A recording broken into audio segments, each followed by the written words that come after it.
All right, here we go with our practice exam number 1. 5 intervals. The distance we're looking at is 6, so 6 over 5. And we start at -1, so that's why it's -1 here. It's going to end at 5. And I just add 6/5 each time.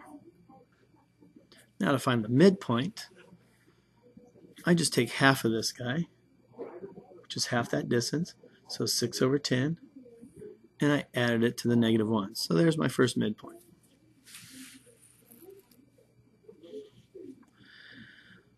So then I have my base times the height.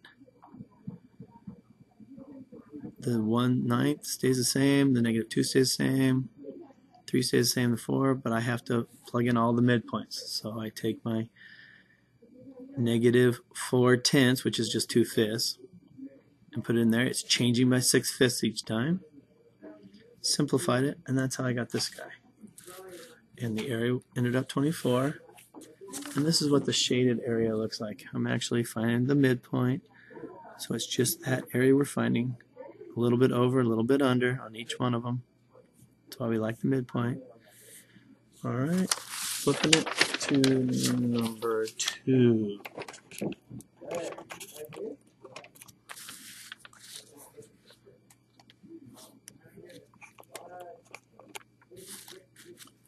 Okay. I graphed each one. Graphed each one, and I moved it 4, and then down 2. And then I plugged in my x plus 4 in here for x, and then subtracted my 2 at each end, and that's how this guy got here. I distributed my -2 to both ones, and combine like terms.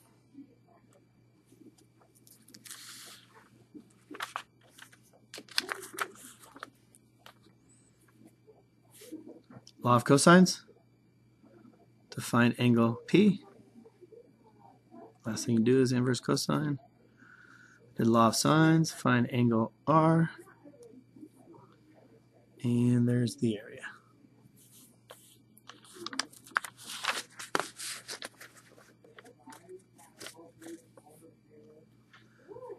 Rewrite each one.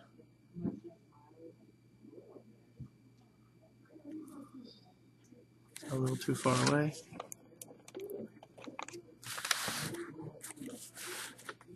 There we go. Multiply by 3x to get rid of the fractions. Combine like terms. Factored it. There you go. Factor in here. I pulled out the common factor. Pull out the common factor. Was 2x and x minus, or 1 minus x squared. Combine like terms. Pulled out an x, then factor what was left. Don't forget to factor the 1 minus x squared.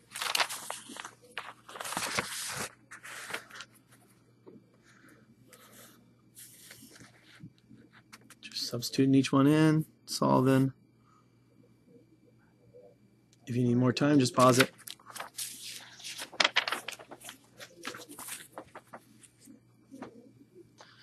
This is how I do it. From this distance to that distance was 8. That same 2 spots was 2, so it's reduced by 1/4, and it was flipped. This part is now at the top, so it's a -1/4. I can see that this point has been moved over 2 to here, so that's why it's x minus 2, and then I just take a point. So that's at -1, -4, -1, -4, and I multiply it by a -1/4, and that gives me at 1. Add 2, shift it over 2, and then I have to go up how many? 1, 2, 3, 4, 5. And that's how I got the 5. I can do it with another point right here. That's at 5, 4. 5, 1, 2, 3, 4. Multiply it by a -1/4. That gets me down here to -1. Move it over 2 and up 1, 2, 3, 4, 5. So I checked it. First part I looked at is multiplying by the -2. So when I multiply it by -2, I take each point and I multiply by -2. So that one stays the same. This one jumps up to 4. This one jumps up to 4. That one jumps down to -4, and so forth. Then all I have to do is move it to the left 3 and up 2. So I took a point, moved it left 3 and up 2. There it is.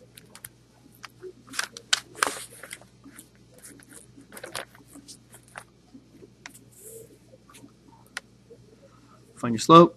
Perpendicular means flip it over. Midpoint, -7 and 5. When you add them together, you get -2 divided by 2 is -1. Did the same thing for the y.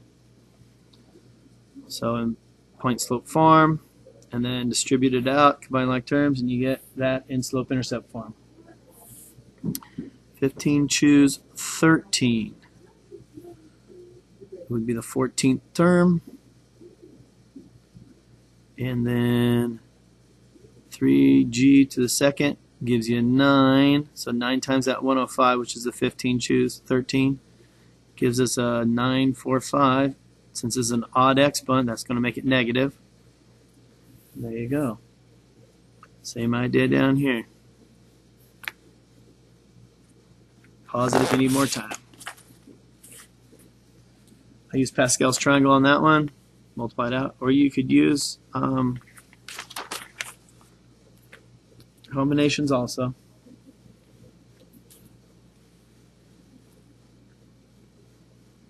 -pi/4, it's going backwards, so that's this direction. And that means it's a 45-degree angle, so it's square root of 2 over 2, and sine is negative here. Cosine is negative here, so I know it's negative. And this is square root of 3 over 2, and this would be 1/2, so the x value is 1/2. 5pi/6, if this is 6pi/6, I go back 1. The sign is always the opposite, so that's the y value, so that's 1/2, and it's positive since it's going up. Cosine of 3pi/2, so that's 1pi/2, that's 2pi/2, and that's 3pi/2. And that's 0, -1, so cosine is the x value.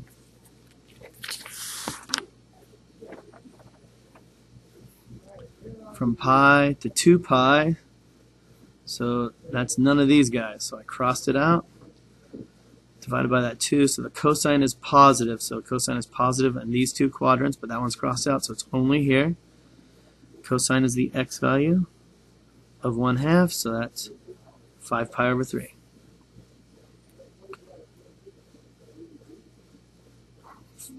So sine is the y value is -1 right here, so that's 3pi/2.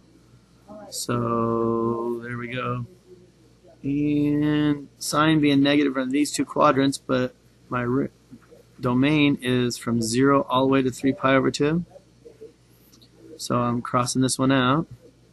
And square root of 2 over 2 tells me it's a 45-degree angle here. So that's 5pi/4, because it's 4pi/4, 5pi/4.